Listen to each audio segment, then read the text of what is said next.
How to send photos in iMessage on iPhone. Open the message icon on your iPhone. Select the fellow you want to send a message to, or you can start a new conversation by tapping on this button here. Then tap on this plus icon. Now, if you tap on this plus icon, you can use any of these, the camera and the photo. Tap on the camera. The camera comes up like this. You can pick or you can snap this photo and send to the fellow.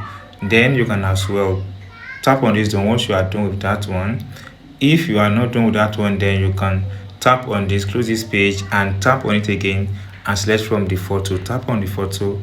Once tap on the photo, then below from, you can pick any photo you have here. You can pick from the recent one, pick this one, then tap on it. Then you can now go and write whatever you want to write here, just to be sure that your message is okay. Tap on the send button and this will be sent on your iPhone. So this is the simple process on how to send photo in message on iPhone.